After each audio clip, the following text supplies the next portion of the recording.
लगातार कह रहे हैं कि बीजेपी ने अब सोर्सेज वाला खेल जो है वो खत्म कर दिया है, अब सोर्सेज नहीं है। तो मैं आप सभी से पूछना चाहूंगा, आपके अजम्पशन, आपके अनुमान या आपके सोर्सेज क्या कह रहे हैं, कौन मुख्यमंत्री बनेगा? शुरुआत भोपाल से। विपिन, आपको क्या लग रहा है? एक नाम दें कि वो इस रेस में सबसे आगे चल रहे हैं।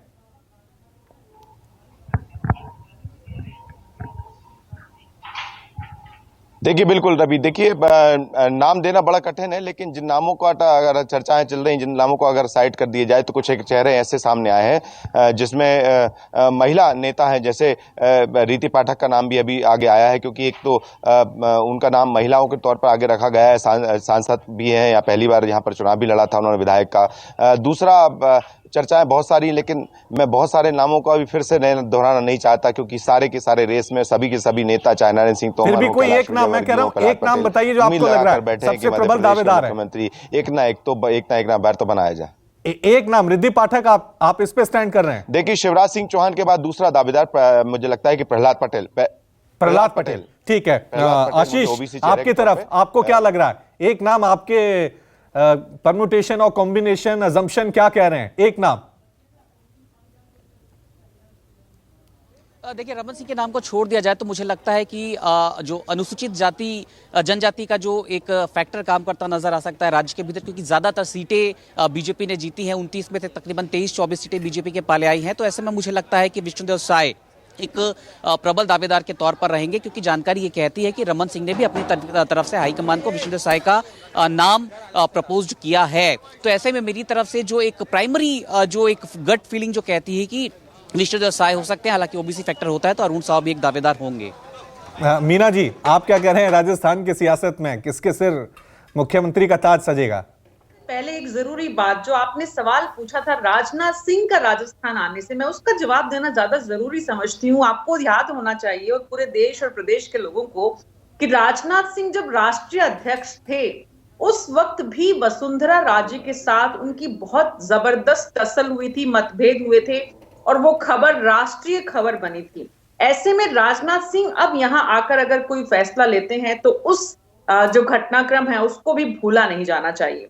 दूसरी बात, वो जरूर वो कंसिडरेशन में होगा और वसुंधरा राजे का नाम नहीं आता है तो वो राजनाथ सिंह के जरिए ये घोषणा कराई जाती है, मतलब वो पर्यवेक्षक के रूप में सबसे सीनियर आते हैं, तो इस बात का संदेश दूर दूर तक होगा। और एक बात और रवि जो बहुत इंपॉर्टेंट है, आपने पूछा चेहरा, नरेंद्र मोदी का चेहरा।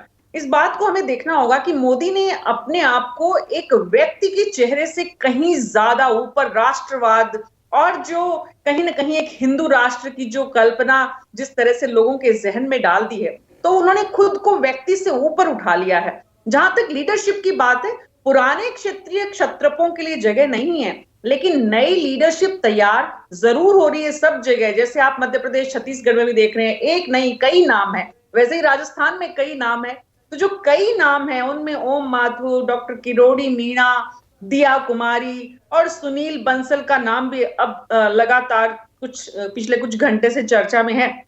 हालांकि बहुत मुश्किल है रवि, लेकिन उसके बाद भी घनश्याम तिवारी, कोई और नया नाम भी आ जाए तो आश्चर्य नहीं होगा रवि। कोई भी सहमति किसी एक नाम पर, ओम बिरला। इसलिए अभी जब तक राजनाथ सिंह आकर बैठक में घोषणा नहीं करते हैं तब तक ये बहुत मुश्किल सवाल है रवि। श्रीवास्तव, आप किस नाम पे दाव खेल रहे हैं?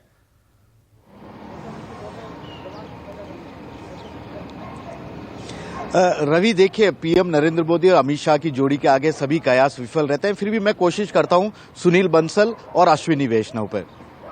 ठीक है। प्रशांत, आपसे जानना चाहेंगे, आपको क्या लग रहा है? क्योंकि हम तो कह रहे हैं कि बीजेपी ने सोर्सेज वाला खेल खत्म कर दिया है अब, लेकिन फिर भी 3 नाम अगर आप देना चाहें, वो कौन होंगे और उसके पीछे वजह क्या होगी?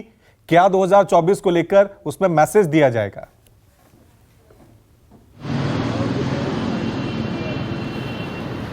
देखिए रवि, मैं एक बात आपको बता सकता हूं अपने कि बेस्ड ऑन कॉमन सेंस अगर मध्य प्रदेश की बात करें तो मुझे नहीं लगता कि मध्य प्रदेश में बदलाव की कोशिश तो हो रही है, लेकिन कोई ऐसा लॉजिक सामने अभी दिखाई नहीं दे रहा है कि शिवराज सिंह चौहान को हटाया जाए बेस्ड ऑन कॉमन सेंस। और हाँ, सवाल बाकी 2 राज्यों का, तो देखिए जो नए अगर नाम आने हैं तो ये किसी को नहीं पता, सबको चौंकाने वाले होंगे। तो बहरहाल उसमें कोई ज्यादा विकल्प नहीं है कि नए नाम जो भी तीनों राज्यों में होंगे तो वो किसी के जुबान पे अभी नहीं है, ये माना जा सकता है। बिल्कुल चौंकाने, बिल्कुल नए नाम होंगे हाँ, लेकिन मध्य प्रदेश को लेकर के जब मैं बार बार यही बात कह रहा हूं कि मुझे ऐसा नहीं लगता कॉमन सेंस के आधार पे कि ऐसी जीत के बाद और ऐसे समीकरण के बाद और ओबीसी वर्ग से आने वाले किसी नेता को बदलने की वहां पे जरूरत बीजेपी को महसूस होगी, खासकर जब मैंडेट इस तरह का मिला है। कोई बहरहाल बीजेपी हमेशा चौंकाती है, सबको पता है, तो क्या फैसले आएंगे आप कल शाम तक, मुझे लगता है कि तस्वीर बहुत साफ हो जाएगी तीनों राज्यों की। ठीक है, अभी आप अपने पत्ते नहीं खोल रहे हैं, साफ तौर से लग रहा है, लेकिन